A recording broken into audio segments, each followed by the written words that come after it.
fosse a última. Vejo sua mulher como se fosse a última. E cada filho seu como se fosse o único. E atravessou a rua com seu passo tímido.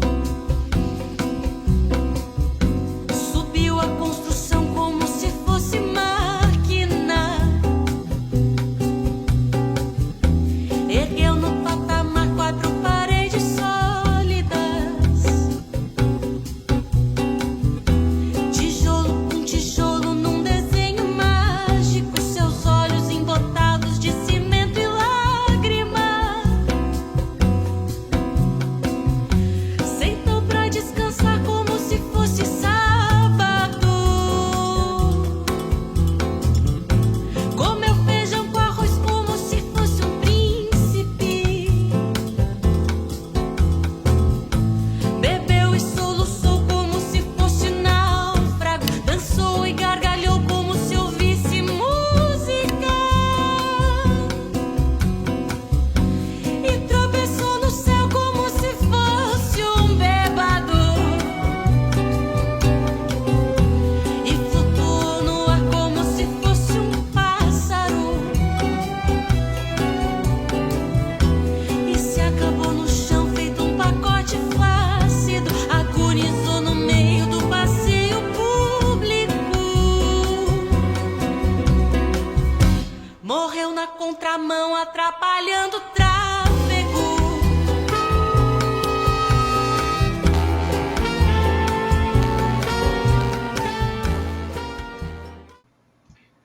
Olá, Patrícia, Luca e Marcelo, queridos.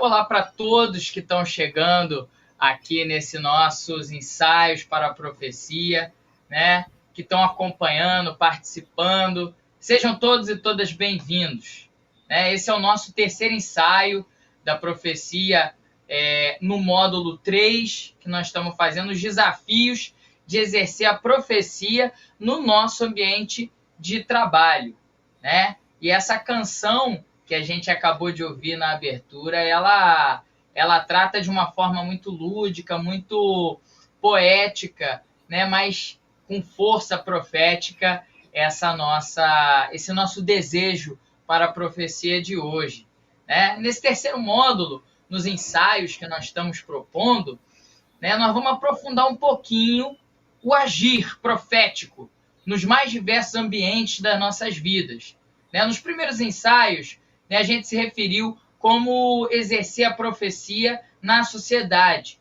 E no segundo, na semana passada, a gente acabou testemunhando como viver a profecia nas igrejas e nas religiões.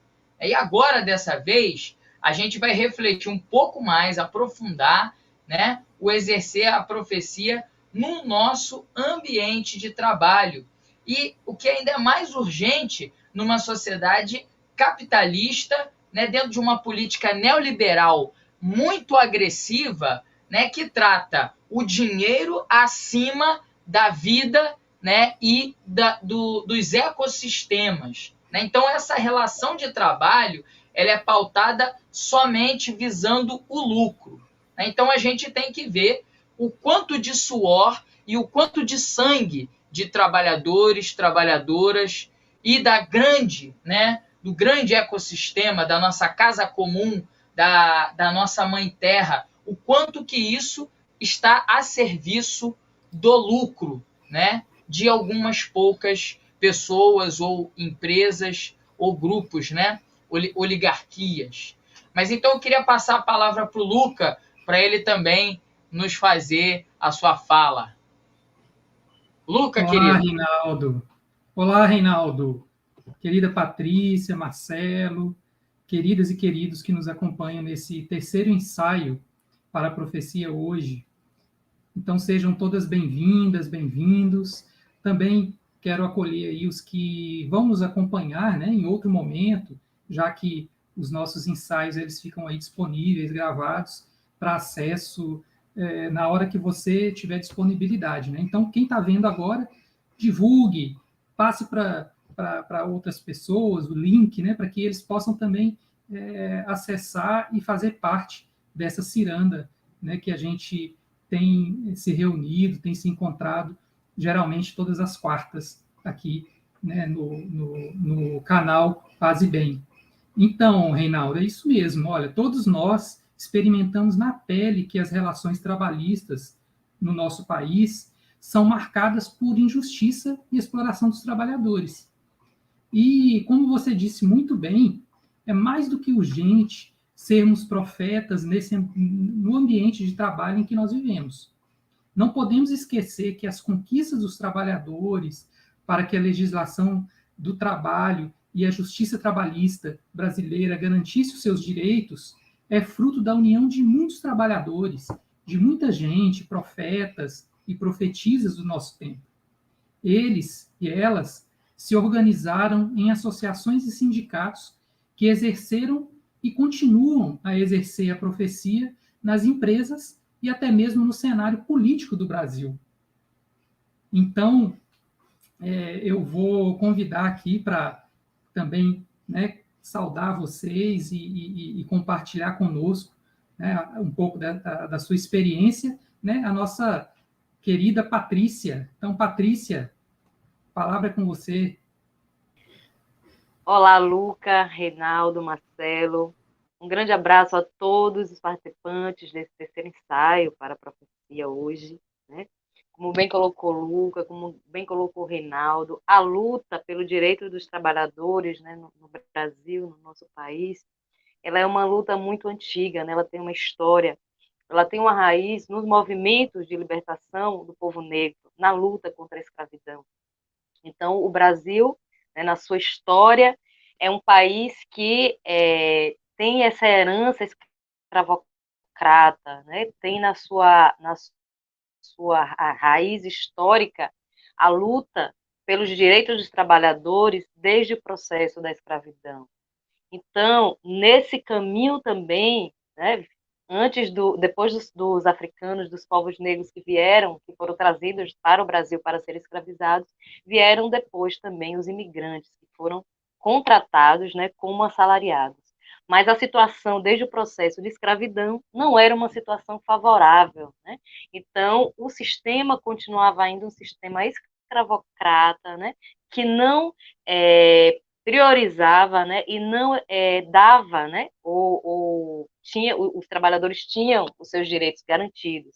Então, nesse movimento foram surgindo, né, movimentos proféticos de denúncia desse sistema, né, que escravizava, né, e aí a luta dos trabalhadores ela continua desde o processo da escravidão até hoje, né? Então, muitos dos movimentos que se organizaram, né, nesse sentido, eles foram movimentos que lutaram em defesa do auxílio para dos operários, de garantias de direitos, né?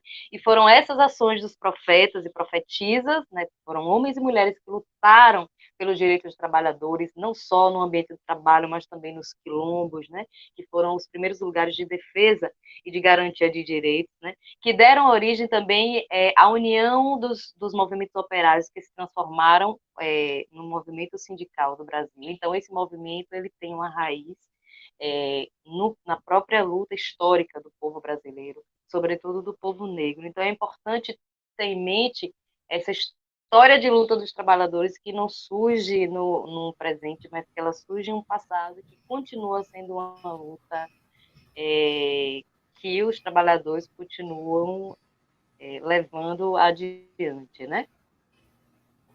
É isso, Reinaldo.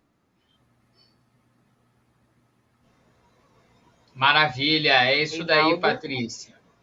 Patrícia, muito importante a gente estar lembrando toda essa parte que você colocou, né, na luta dos trabalhadores de ontem, os de hoje e também os que vêm aí para frente, né? Esse é o nosso olhar, é o olhar, né, que nós também temos que compreender a mudança das relações de trabalho durante o tempo e como que a gente vai defender os mais esfolados pelo sistema, né? E hoje nós não podemos esquecer de alguns dos movimentos, né, que foram motivados por várias tradições religiosas e também que desempenharam um papel muito importante nessa luta profética dos trabalhadores. Esses movimentos que eu vou lembrar para vocês aqui é o movimento da antiga ACO, da Ação Operária Católica, né, que continua atuando até hoje através do movimento dos trabalhadores cristãos, né, a Pastoral Operária, por exemplo, que atua, né, num dos espaços de reflexão da vida dos trabalhadores, das trabalhadoras à luz da Bíblia, né, da doutrina social da Igreja, né, são muitos profetas, profetisas desses movimentos religiosos, né, que se comprometem com o resgate da cidadania plena dos empregados, que foram protagonistas na construção da justiça e da solidariedade no ambiente de trabalho. É isso, Luca. Passo para você a palavra. É isso aí, Reinaldo. Então, dessas lutas surgiram grupos de economia popular solidária, coletivos de geração de trabalho e renda, cooperativas organizadas pelos trabalhadores, grupos de reflexão sobre o mundo do trabalho, sobre a conjuntura, né, sobre a questão econômica e política.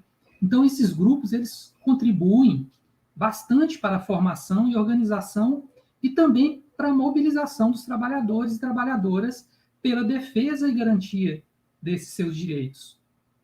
E vocês que estão aqui conosco nesse momento, conhecem ou participam de algum tipo de organização de trabalhadores? Como que é a sua experiência no ambiente de trabalho? Coloquem aí no chat, né? Compartilhem com a gente como que nós podemos agir profeticamente nas empresas e instituições. Certamente, existem lindas experiências de organização social e de trabalho espalhadas aí pelo país, pelo Brasil, que nós ainda não falamos aqui, né? Então, vocês podem compartilhar conosco, contar um pouquinho dessas experiências que vocês estão experimentando também, né, no campo profissional. Como ser profeta nesse ambiente de trabalho. Como o processo, por exemplo, a gente pode pensar, como Patrícia ela bem lembrou, né, a questão trabalhista ela vem desde o tempo da escravidão, não é? E até hoje a gente tem aí também a experiência dos quilombos, por exemplo, que também tem uma experiência rica, né, em torno dessa luta, dessa organização também, né, como sociedade, como grupo, em cooperativas, através, né, das questões trabalhistas.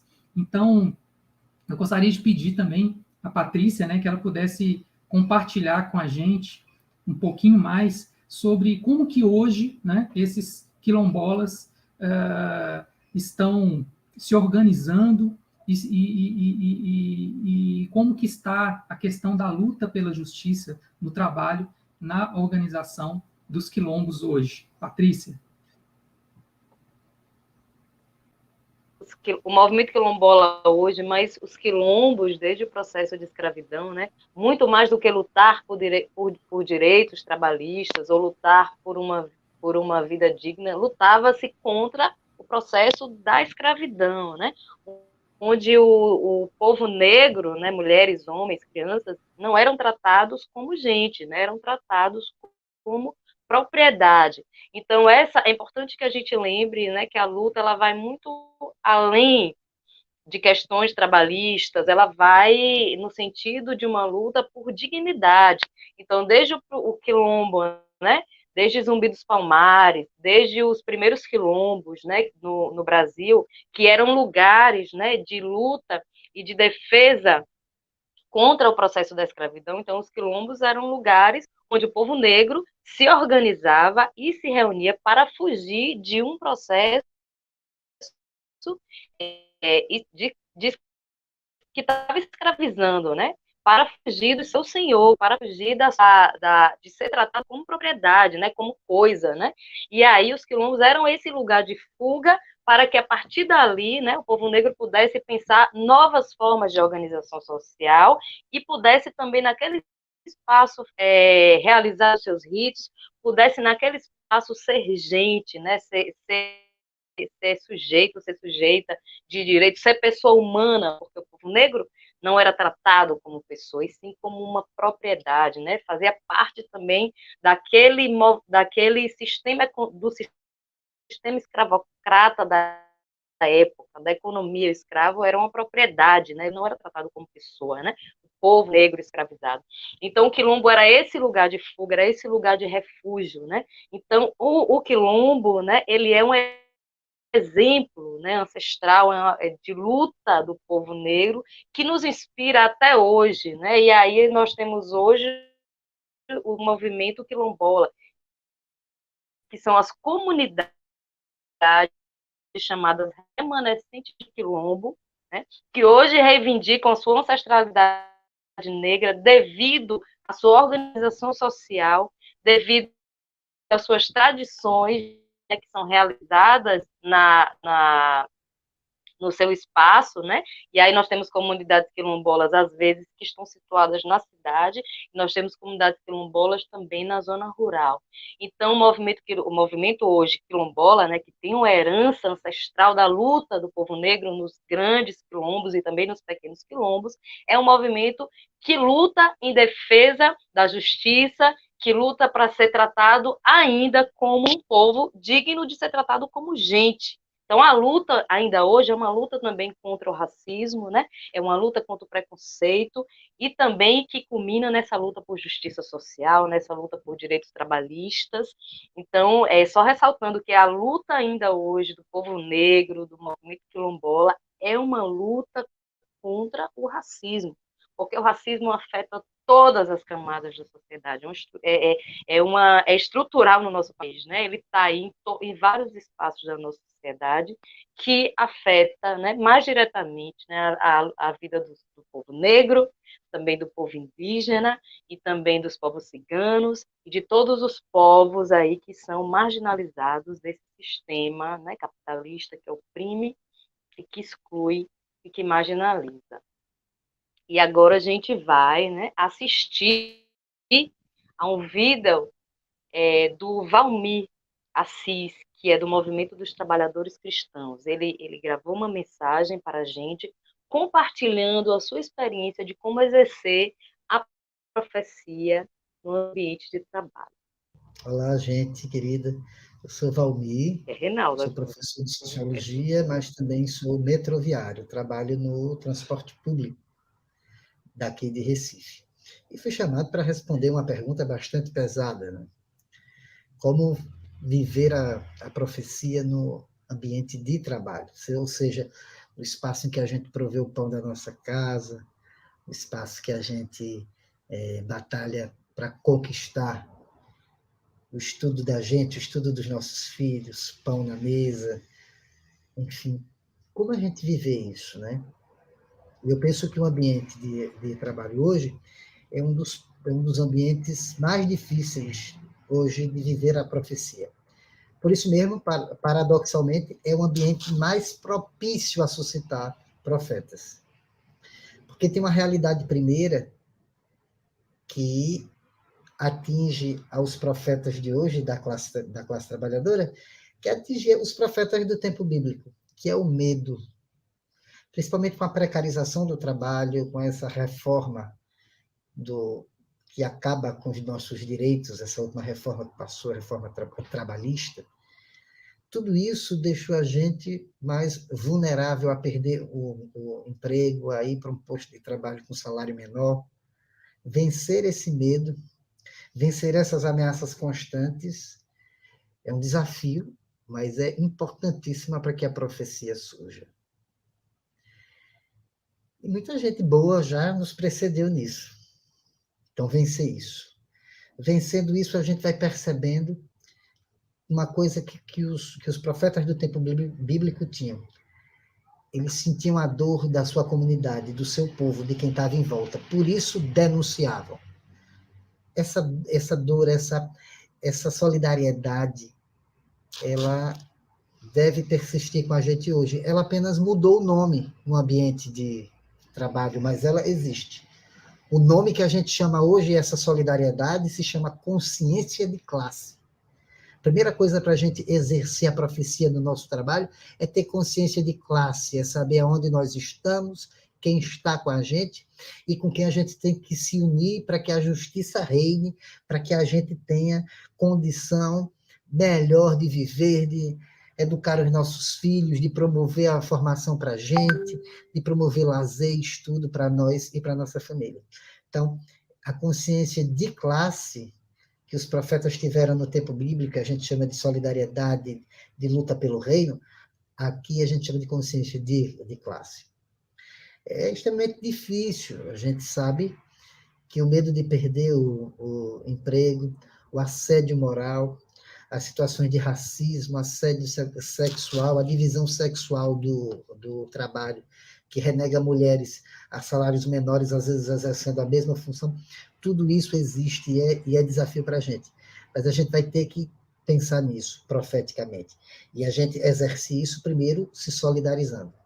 E aí a gente vai conversando com os nossos companheiros de trabalho, principalmente com os trabalhadores jovens que estão nos nossos postos de trabalho, que já entraram no serviço mais sofrendo mais exploração ainda. Então, a gente precisa conversar com toda a classe trabalhadora, com os nossos colegas que estão nos nossos postos de trabalho, mas em especial com os jovens trabalhadores. A gente vai juntando esse pessoal, vai dialogando, né? Vai conversando com um, com o outro e tal. A gente tem um sindicato como um espaço, como uma espécie de comunidade para isso, quer dizer, que congrega as nossas lutas. Evidentemente, nem sempre responde aos nossos anseios, porque a tentação, o medo, tudo isso, às vezes, coloca pessoas da classe trabalhadora em uma situação em que, para não perder o seu status ou o seu salário, elas renegam aquilo que é uma condição justa para todo mundo. Mas o sindicato ainda é o espaço que aglutina as nossas forças. E aí a gente está dialogando com todo mundo, repito, em especial com os jovens trabalhadores, meninos e meninas, jovens, mulheres e homens, e vai juntando esse pessoal, vai juntando os colegas de outros postos de trabalho, vai juntar, aí quando a gente vê, já está juntando aí a categoria da gente com as outras categorias, e lutando por coisas maiores ainda, não só no nosso posto de trabalho, mas de uma maneira geral, por várias lutas que há décadas a gente está lutando, que é por redução de carga horária de salário, por redução de carga horária de trabalho, sem redução de salário, por cuidados de saúde e de segurança para a gente. E essa pandemia deixou claro para a gente o quanto a classe trabalhadora é vulnerável. Então, a gente vai precisar constantemente estar conversando com os nossos colegas, gritando para eles, profeticamente, que a gente está junto, que a gente pode se unir, que ninguém está sozinho, que a gente está com medo, mas a gente vai vencer, e que a gente precisa ser sinal. No dia a dia, no miúdo da vida. Isso começa, às vezes, até ensinando a colega ou o nosso colega que trabalha na Copa, que ajuda a gente a fazer a faxina do local, ensinando alguns deles algumas práticas da caminhada da luta, ajudando-os a entender alguma coisa. Geralmente, os nossos companheiros, os nossos postos de trabalho que estão na vigilância e nos serviços gerais, são companheiros de empresas terceirizadas.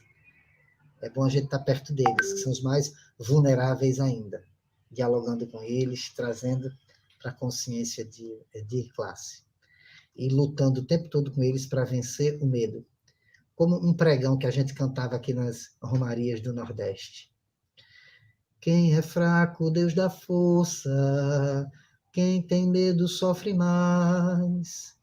Quem se une ao companheiro, vence todo cativeiro, é feliz e tem a paz.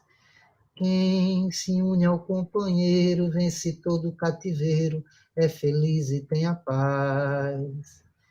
Então, o mote para a gente exercer a profecia no trabalho é lutar para vencer o medo,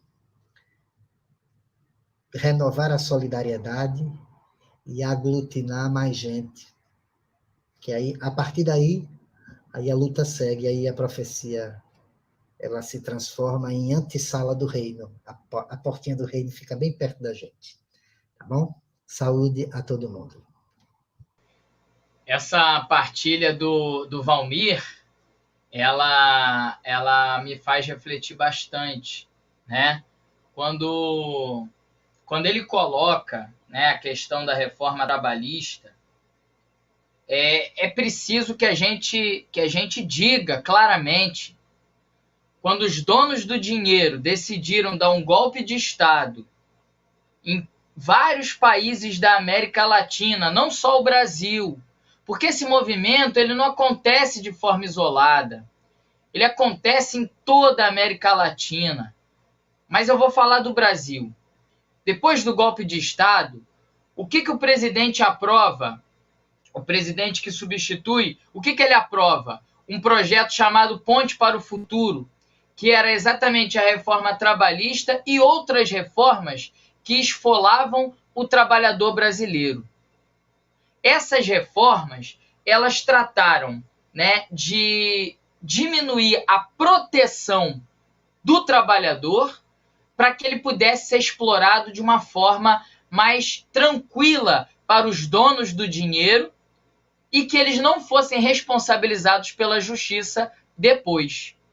E aí a gente chega num caso concreto, porque uma reforma trabalhista, como essa reforma que foi aprovada aqui no Brasil, que tira a proteção do trabalhador, a gente poderia se perguntar, Marcelo, Luca, Patrícia, e daí? O que isso mexe? O que isso interfere na minha vida? E a gente vai enxergar agora. Sábado, dia 5 de fevereiro, a gente esteve, né, em frente ao quiosque na Barra da Tijuca. Então o trabalhador Moisés foi cobrar o seu salário e ele foi brutalmente assassinado. A reforma trabalhista dizia que o empregado poderia construir com o empregador a sua carga horária, o seu regime de trabalho, e a gente vê na prática o que é a negociação livre do trabalhador com o patrão. É isso. Espancaram o Moisés até a morte porque ele foi cobrar os seus atrasados, os seus salários, os seus recebíveis atrasado. Que o empregador, que o patrão não quis pagar. É isso que essa reforma trabalhista maldita ela fez e ela faz e ela produz no Brasil inteiro casos como o do Moisés, que ganhou repercussão porque teve movimentação depois. Porque um homem preto vindo de África, né, um congolês que foi recebido aqui no Brasil para estar subempregado num quiosque de praia, recebendo uma diária. Esse trabalhador é um invisível da sociedade, mas ganhou destaque porque nós estamos juntos. Nós não podemos deixar nenhum trabalhador sozinho, nenhuma trabalhadora sozinha, vendo a sua condição de vulnerabilidade. Nós temos que dar destaque e visibilidade para situações como essa, porque isso precisa escandalizar qualquer pessoa humana. Condições análogas à escravidão. É o que essa reforma maldita, essa reforma trabalhista, ela está fazendo com o nosso trabalhador. E esses senhores do dinheiro que aprovaram essa reforma, esses canalhas, eles precisam ficar com o rosto marcado com o que eles estão fazendo com os trabalhadores, esfolando. Nós precisamos ter essa solidariedade que o Valmir falou, que é a consciência de classe. Essa consciência de classe, ela precisa ser expressão das nossas escolhas, tanto no voto, como também nos nossos pares, observando e nos colocando lado a lado com aqueles que estão mais sofrendo. No meu ambiente de trabalho, o município do Rio, ele terceirizou para uma empresa fazer o nosso serviço de transporte. Essa empresa de transporte quarteirizou o serviço com uma cooperativa e essa cooperativa quinterizou o serviço, né, para que um motorista avulso, um diarista, um rapaz escolhido pudesse dirigir o carro. E esses trabalhadores, cada vez mais, estão aparecendo nos nossos ambientes de trabalho. Quarteirizações, quinteirizações. Essa precarização do trabalho é exatamente tirar a proteção do trabalhador para que ele não tenha proteção e direito na justiça para cobrar e depois esfolar esse trabalhador para que ele possa trabalhar o maior número de tempo pelo menor dinheiro de salário. Então é isso que essa reforma trabalhista e é isso que esses projetos, né, depois do golpe de Estado, eles têm provocado na nossa população. É esfolar o trabalhador. E nós, com a nossa consciência de classe, nós precisamos alertar a todos e todas e nos permanecer firmes, juntos, né, denunciando esse tipo de ação, né, que infelizmente tem acontecido com rotina no nosso dia a dia. Luca, querido, por favor. É isso aí, Reinaldo. É muito interessante, né, tudo que você trouxe. Né? Você, de certa forma, traduziu, né, esse grito que nós, né, os trabalhadores no Brasil, né, estamos querendo dar, né, esse grito aí de justiça no trabalho, não é? De como o Valmir ele tão bem expressou também na sua fala, né, um olhar voltado para aqueles que realmente mais necessitam, né, os mais vulneráveis no campo do trabalho. Né? Então, é importante a gente estar atento, né, não deixar de lado que existe todo um sistema por trás dessas relações, como você tão bem colocou, né, que é o sistema capitalista, né, que tem um recorte necessariamente de exclusão, de alienação das pessoas, de não considerar sequer quem eu sou, ou mais grave do que isso, né, considerar sim e agir de forma racista, não é, como a Patrícia também tão bem expressou na sua fala, né, de forma segregadora, reforçando os abismos sociais, econômicos e políticos que existem, né, entre esses donos do poder e os trabalhadores. Então, penso que cabe aqui a gente não perder de vista a centralidade do econômico nas relações de trabalho. Né? Por que isso é importante? Para a gente não tratar as lutas internas aos ambientes de trabalho como se fossem pessoais, personalizando ainda mais, não é? E com isso reforçando o isolamento, o julgamento, e não a dimensão coletiva do trabalho. Não é isso, Patrícia? Isso mesmo, Luca. E muitas vezes no ambiente de trabalho, a gente corre o risco de transformar esse espaço em um espaço, às vezes, religioso, no sentido de querer converter as pessoas desse espaço, né, a seguir talvez a nossa crença, e nesse sentido a gente esquece muitas vezes de entender a dimensão da profecia, né, de ser profeta nesse espaço, como bem colocou o Valmir no seu vídeo, né, de organização dos trabalhadores e das trabalhadoras, de organização e de também humanização, né, do espaço de trabalho, como também trouxe o Reinaldo. Então, é importante a gente ter esse cuidado de que ter uma postura no ambiente de trabalho profética, não no sentido de querer convencer as pessoas, convertê-las a uma determinada doutrina, mas que nesse espaço seja um espaço de organização, de profetismo e de organização dos trabalhadores e das trabalhadoras na perspectiva da justiça do trabalho, da justiça social e dos direitos garantidos. É isso, Reinaldo. É isso, Patrícia. E a gente também não poderia correr o risco de ter uma postura totalmente oposta, como a que você colocou, né? A do estilo demissionário, né? No ambiente de trabalho, né? Que pensa, né, que ali não é um lugar de falar de Deus, nem de religião, né? Nem que não precisa ter essa presença profética, né? E assim ser uma pessoa neutra, né? Que é insensível diante da injustiça, não participar de nenhum coletivo pelas lutas dos trabalhadores, até chegando a agir de acordo com o que pede a sociedade capitalista, né? Passando por cima dos colegas pelo bem da empresa.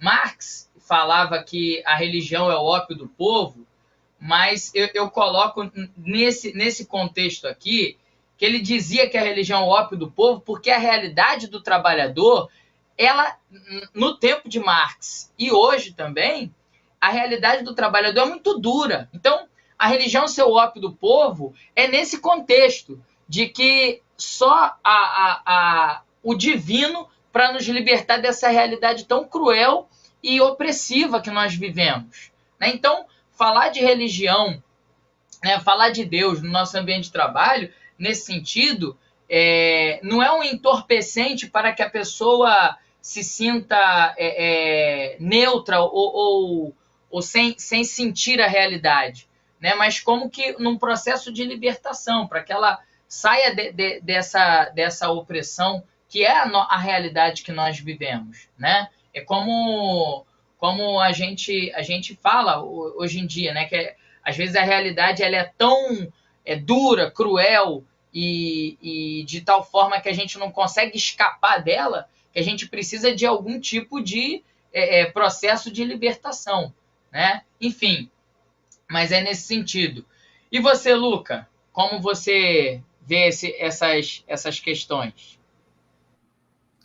Então, Reinaldo, é isso mesmo, né? Existe um discurso dentro do capitalismo que faz justamente o que você acabou de dizer, né? Cada vez usando palavras mais bonitas, né? Como se fosse uma magia, um encanto, né? Para o bem de todos, mas, na verdade, não é exatamente o contrário. E a gente precisa estar muito atento a isso. E nesse sentido, nós trouxemos aqui um vídeo que é o vídeo do Manifesto da Mãe Terra. Olhem que nome bacana, que nome bonito, né? Manifesto da Mãe Terra. É um vídeo muito atual, que foi lançado no ano passado, e denuncia essa estrutura, essa cultura baseada na economia, em detrimento da humanidade, da Mãe Terra. Então vamos dar uma olhadinha, que ele vai nos ajudar também nessa reflexão.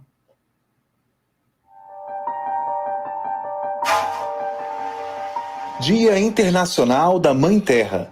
Manifesto por uma economia do bem viver, em defesa dos direitos da terra, dos povos ao território. A cultura do encontro, em contraponto à cultura da exclusão, do descartável, da globalização da indiferença, é a proposta do Papa Francisco. Entre os pilares para a cultura do encontro, coabitam a política e a economia, que, quando orientadas ao bem comum, trabalham a serviço da dignidade da pessoa humana e da natureza. Lamentavelmente, a caminho oposto à cultura do encontro, o Brasil localiza-se sob a liderança de um governo divisionista, servidor de uma economia da exclusão que estimula a violência. E por isso propulsor de políticas que negam direitos fundamentais à dignidade humana e que assume o dogma de crescimento totalitário, ganancioso e irresponsável, com todas as suas violências classistas, machistas, racistas e imperiais. O contexto de desmonte de direitos edificados por lutas históricas impele o campo e a cidade para que fortaleçam alternativas econômicas e políticas que refutem qualquer governança autoritária e seus sinais de destruição e de morte. Em 2020, cerca de 116,8 milhões de pessoas sofreram algum grau de insegurança alimentar no Brasil. Ao responder o chamado de realmar a economia, desde uma conversão ecológica integral, O presente manifesto reafirma a necessidade urgente de indicar caminhos de transformações concretas para o acesso à terra, teto e trabalho.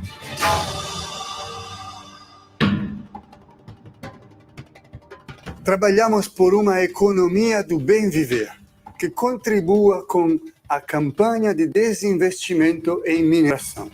A iniciativa chama a coerência ética e nos convida a distanciar de qualquer relação econômica que invista na mineração e cause exclusão e morte. Nos perguntamos: quem financia a destruição da Mãe Terra e a morte de seus povos? O sistema financeiro, os bancos, acionistas e investidores sustentam o modelo exploratório extrativista que viola direitos humanos e ambientais.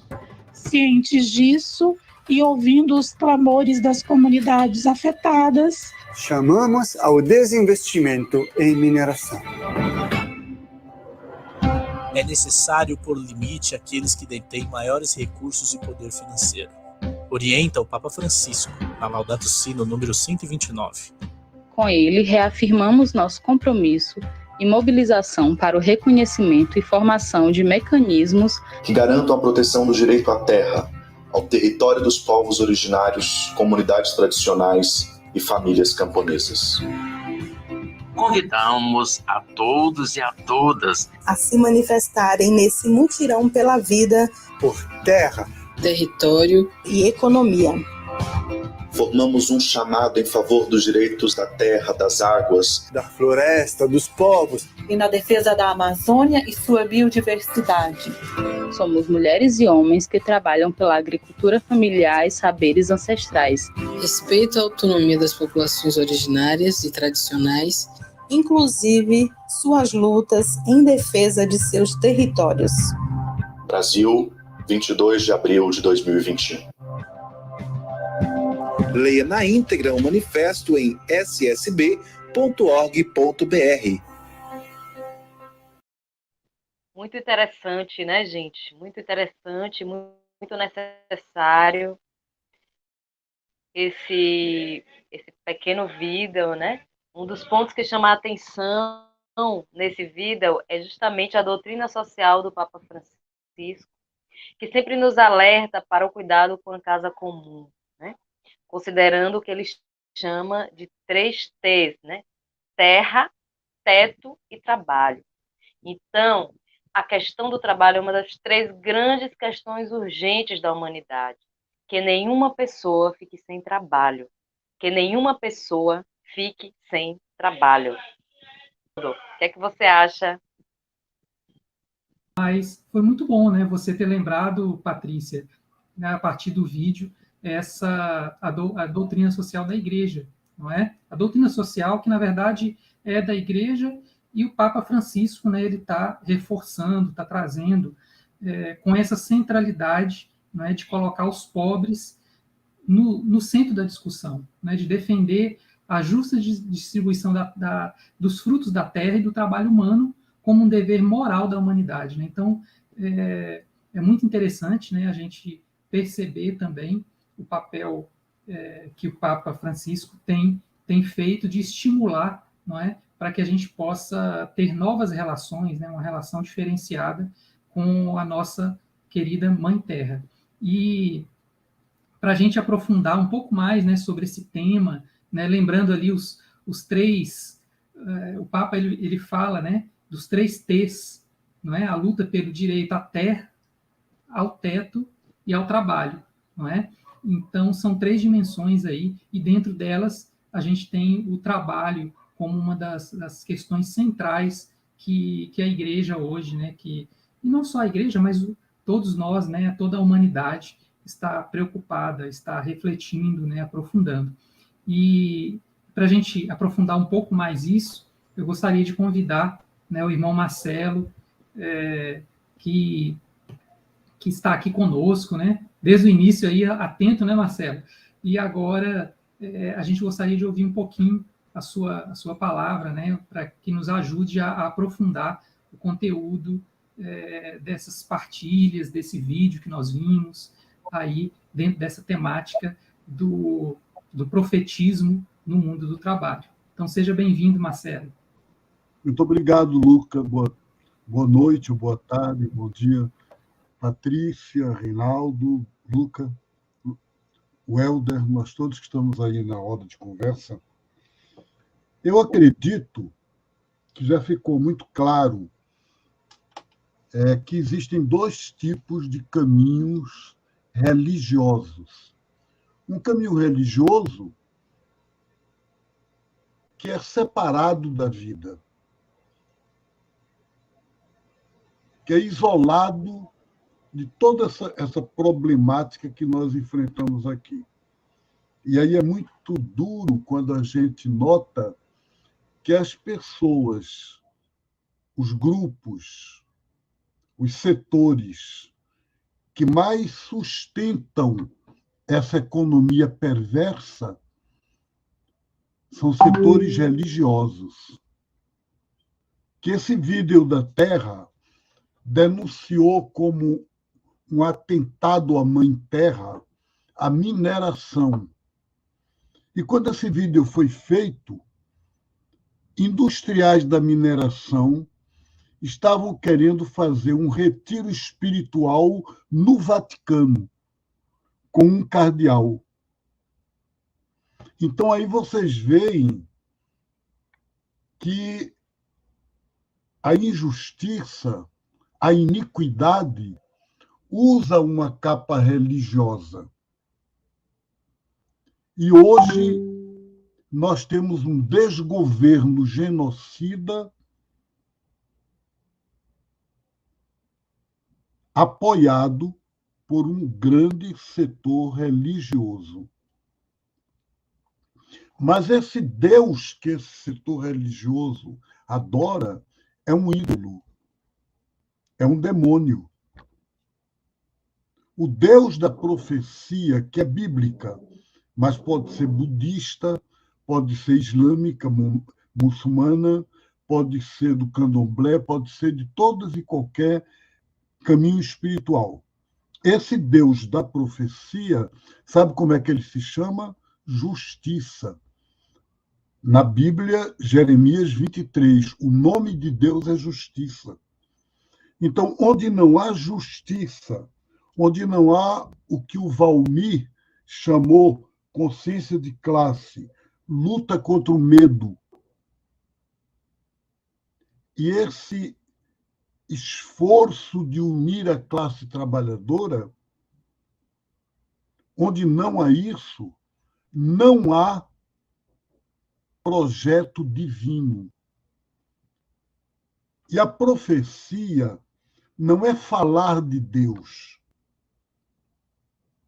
Jesus disse no Evangelho, não é aquele que diz Senhor, Senhor, mas é aquele que faz a vontade do Pai. E a vontade do Pai é justiça, é vida, é libertação de todos.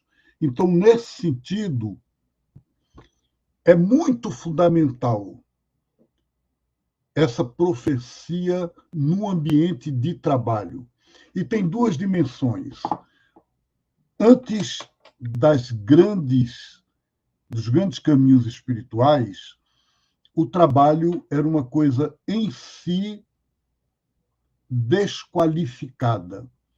Trabalhava quem não tem dinheiro, trabalhava quem não tem poder, trabalhava o escravo. E Patrícia falou muito aqui dessa questão da comunidade, da tradição de um trabalho como força de trabalho desqualificada. O que a profecia vem trazer é valorizar o trabalho, é dignificar o trabalho, é dizer o trabalho é criatividade, é continuar a criação humana, é possibilitar comida, trabalho, terra para todos. É justamente a dignidade do trabalho, ela é a dignidade do trabalhador e da trabalhadora. E aí, essa dignidade, ela se expressa nos direitos dos trabalhadores e trabalhadoras. E são direitos humanos e direitos divinos. Então, gente, a profecia no ambiente de trabalho não é falar de Deus, não é falar de religião, é se inserir na realidade para transformar essa realidade. E é isso a qual nós todos e todas somos chamados. É isso que eu convido vocês, neste programa, a gente pode perguntar como é que eu vivo isso? Como é que eu concretizo isso no meu ambiente de trabalho ou no ambiente de trabalho ao qual eu sou chamado? No dia a dia, no cotidiano e nas relações. Muito obrigado. Muito, muito profunda e sempre muito interessante, é sempre muito gratificante ouvir Marcelo Barros. Gratidão por essa partilha, essa reflexão. Eu sempre anoto e sempre fico ligada, porque a sua fala é sempre muito profunda e necessária. Uma fala que abriu os nossos horizontes para exercermos, né, a profecia no ambiente de trabalho. E em nome de toda a equipe, né, das parcerias que se uniram, né, para a realização dos ensaios para a profecia hoje, né, gostaria muito de agradecer a todos que prepararam esse encontro, agradecer aos participantes de hoje, as suas partilhas, né, a Reinaldo, Luca, Marcelo, esse momento. Gratidão, muito axé. Né, Reinaldo? É isso aí, Patrícia. O nosso agir, ele deve ser profético também no nosso ambiente de trabalho. E a gente precisa denunciar sempre, né? Às vezes a gente não pode denunciar diretamente dentro do nosso ambiente de trabalho, mas a gente hoje tem redes, né, de informação em que a gente pode ter mais sigilo para poder trocar essa informação. A gente tem outros espaços que a gente pode procurar, né, até as redes sociais nesse sentido, né, para denunciar essa uberização, esse falso discurso neoliberal, né, da liberdade do mercado, de livre negociação entre trabalhadores e empregados, que a gente sabe que isso tudo é uma grande mentira, porque, na verdade, o trabalhador ele sempre vai estar em maior vulnerabilidade e vai estar em maior exposição e vai ser mais prejudicado nessa relação, né?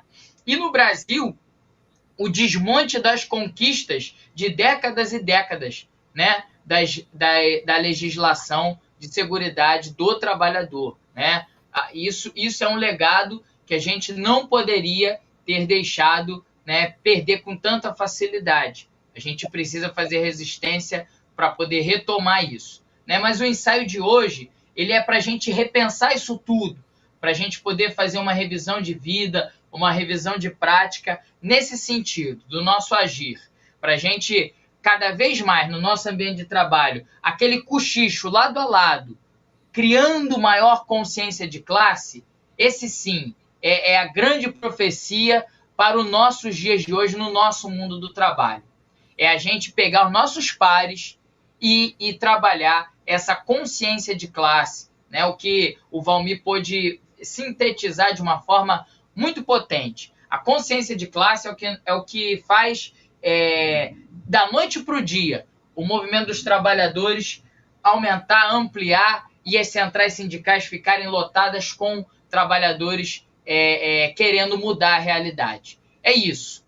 Uma andorinha não faz verão, mas é a partir desse cochicho, de 2 a 2, de 3 a 3, no nosso ambiente de trabalho, indo e voltando no dia a dia, no transporte, indo e voltando para o trabalho, que a gente faz toda a diferença no final. Tá certo? Luca, querido.